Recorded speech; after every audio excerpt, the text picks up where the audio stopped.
Students, आप सभी का हमारे YouTube चैनल लर्निंग यूनिवर्स में एक बार फिर से बहुत बहुत स्वागत है।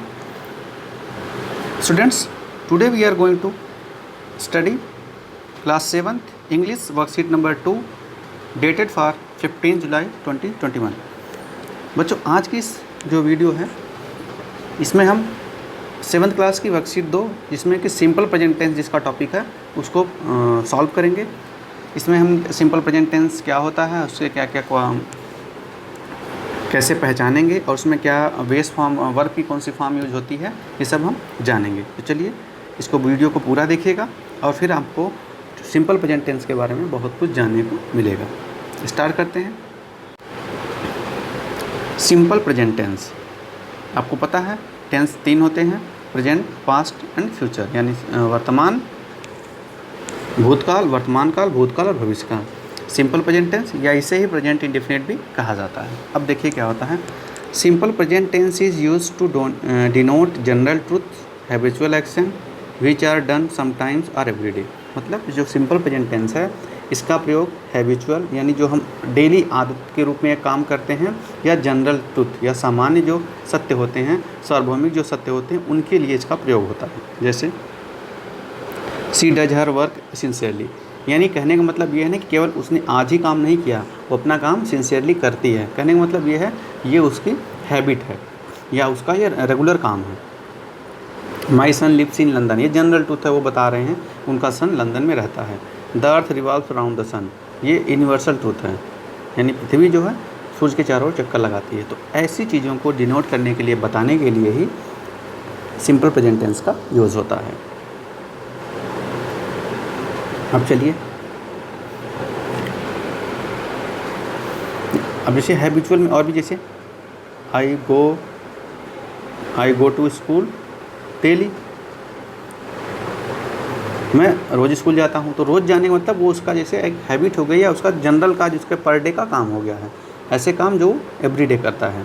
तो ये चीज़ें हो गई हैं। अगर हैबिचुअल में कहते ही स्पीक्स ट्रुथ, या ट्रू भी कर सकते हैं, तो वो हमेशा सच बोलता है, या उसने सच बोला या हमेशा सच बोलता है। तो ये क्या होगा, वो हैबिचुअल है, उसका है, उसकी आदत है। अब जो है अगली ये देखते हैं कि जो सिंपल प्रेजेंट टेंस है उसमें जो वर्ब है यानी जो क्रिया है उसमें क्या ऐड होता है या कौन सी फॉर्म लगती है। तो बच्चों, आपको अगर पहले याद ना हो या प्रेजेंट इंडेफिनिट या सिंपल प्रेजेंट टेंस के बारे में आप थोड़ा भूल गए हैं, तो सबसे पहले बता दें, जो भी सेंटेंस होते हैं उनकी जो सिंपल फॉर्म होती है उसमें सबसे पहले क्या लगता है, सब्जेक्ट लगता है, प्लस हेल्पिंग वर्ब लगती है, वर्ब लगती है और ऑब्जेक्ट लगता है। ऑब्जेक्ट OBJECT, अगर आपको इतना पता हो। तो अगर हेल्पिंग वर्ब नहीं आती है तो फिर सब्जेक्ट आएगा, वर्ब आएगा और ऑब्जेक्ट आएगा। यानी कहीं कहीं पे इसे subject plus verb plus participate, subject participate में वर्ब भी आ जाती है। तो ये सेंटेंस के, जब आप सेंटेंस पढ़ेंगे, सेंटेंस के टाइप पढ़ेंगे तो आपको पता चलेगा। तो बच्चों, अगर आपने सेंटेंस नहीं पढ़े, सेंटेंस कितने प्रकार के होते हैं, तो आप हमारी चैनल पे जाइएगा। इंग्लिश ग्रामर की जो प्लेलिस्ट है उसमें हमने टेंस मतलब सिंपल प्रेजेंट टेंस के बारे में काफ़ी डिटेल से बताया है। सेंटेंस कितने प्रकार के होते हैं, उनका कैसे यूज होता है, उसके बारे में बताया है। तो आप उस वीडियो को ज़रूर देखिएगा, वहाँ आपको बहुत सारी चीज़ें पता चल जाएंगी। तो देखिए, अगर सिंपल प्रेजेंट टेंस है उसमें ही, सी, इट और सिंगुलर नाउन के साथ वर्ब में एस या ईएस जोड़ देते हैं, या IES। जैसे कि क्राई, तो क्राई में IES जुड़ गया, ईट में एस जुड़ गया, वाच में वाचस जुड़ गया, ES जुड़ गया। तो वर्ब में क्या करते हैं, एस, ES या IES जोड़ देते हैं। इसके आगे पर्सनल प्रोनाउन में अगर क्या है, आई, वी, यू, दे या प्लूरल नाउन है तो वर्ब की जो बेस फॉर्म है वही रहेगी। जैसे अगर गो है तो गो ही रहेगी, गो में ES नहीं लगेगा। लेकिन अगर ही रहेगा तो गो में ES लग जाएगा। ये हम प्रयोग करते हैं। अब हम देखते हैं कुछ एग्जाम्पल्स हैं, उनको पढ़ते हैं। द अर्थ, अब देखिए क्या है, रिसीव, रिसीव में क्या लगाएंगे, S लगाएंगे, क्योंकि अर्थ क्या है, सिंगुलर नाउन है। तो आप देखिए जो यहाँ पे देखेंगे कि सिंगुलर नाउन के साथ क्या है, ही सी सिंगुलर नाउन के साथ यस ई एस या आई ई एस लगता है। अब रोहन, रोहन भी क्या है, नेम है, यानी थर्ड पर्सन है, तो थर्ड पर्सन सिंगुलर नंबर के साथ क्या है, वाच में क्या हो जाएगा, वाचेज, ई एस हो जाएगा। माई मदर, गो में क्या हो जाएगा, गोज हो जाएगा, क्योंकि माई मदर सिंगुलर ना, वो क्या बोलते हैं, नाउन है, प्रोनाउन है। आई, आई है जो फर्स्ट पर्सन प्रोनाउन है, इसके साथ क्या लगेगा, जो इसकी बेस फॉर्म है, यानी I brush, BRUSH, I brush, तो आई के साथ ब्रश ही लगेगा, क्योंकि यही जो है आप देखेंगे नीचे वाले में पर्सनल प्रोनाउन में IVU यानी फर्स्ट सेकेंड पर्सन होते हैं और प्लूरल नाउन, इनके साथ जो बेस फॉर्म होती है यानी ब्रश की ब्रश ही रहेगा। ये हमने कर लिया। अब हम अगले पे यहाँ चलते हैं, इसको देख लेते हैं इसको अच्छे से। तो चलिए, mister and Mrs Gupta live, यहाँ लिव ही लगेगा, क्योंकि देखिए मिस्टर एंड मिसेस गुप्ता दो हो गए, और आपको पता है इंग्लिश में एक सिंगुलर नाउन होता है और उसके बाद प्लूरल हो जाता है। जैसे हिंदी में एक वचन होता है, फिर द्विवचन होता है, और फिर बहुवचन होता है ना। लेकिन इंग्लिश में ऐसा नहीं, इसमें एक ही होगा या फिर प्लूरल हो जाएगा। और जैसा कि आपको पता है यहाँ पे Mrs and Mr and Mrs दो हो गए, तो यहाँ लिव हो जाएगा।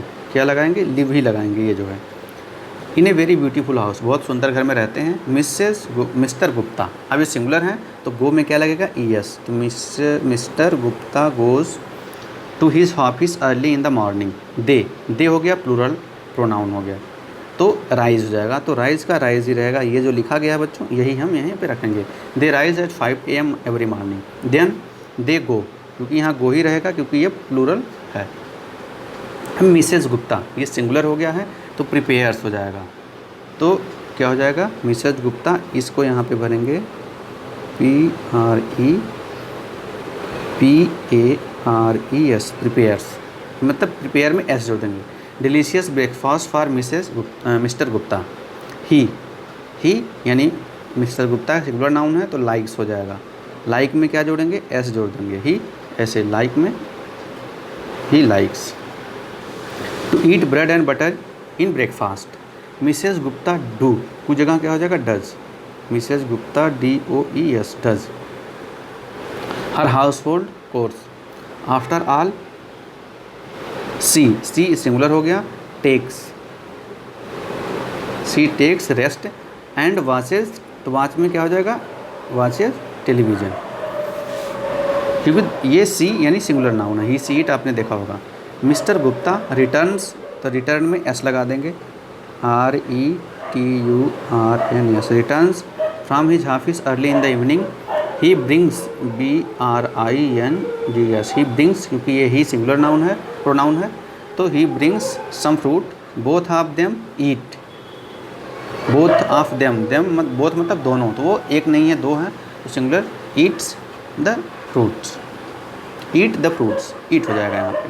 तो बच्चों, ये देखा हमने कैसे सिंगुलर और प्लूरल प्रोनाउन या नाउन या प्रोनाउन को देख के हमने क्या बोलते हैं, फिल इन द ब्लैंक किया। वर्ब में यस या ES जैसी भी फॉर्म लगानी थी वो लगाई। एक बार और फिर से ध्यान दें कि पर्सनल प्रोनाउन में ही सी इट यानी ये थर्ड पर्सन प्रोनाउन होते हैं, इनके साथ यस या ES या IES लगता है। IVU और प्लूरल के साथ कुछ भी नहीं लगता, वर्ब की फर्स्ट फॉर्म लगती है। इसके बाद अभी नेगेटिव कैसे आएगा, क्या आएगा, इंट्रोगेटिव सेंटेंस भी होते हैं, इसमें नेगेटिव भी होते हैं, डू डज का प्रयोग होता है, हेल्पिंग वर्ब का प्रयोग होता है। वो सब कैसे होगा, तो अगली वर्कशीट में आ सकता है। और अगर आप अगली वर्कशीट तक इंतज़ार नहीं करना चाहते तो बच्चों आप हमारे चैनल को सब्सक्राइब करिए और इसकी प्लेलिस्ट में जाइए। वहाँ पे इंग्लिश ग्रामर की जो प्लेलिस्ट है वहाँ पे हमने सेंटेंस और टेंस के बारे में बताया है। आप जाके उस पूरी वीडियो को देखिए, आपको बहुत अच्छा लगेगा। धन्यवाद।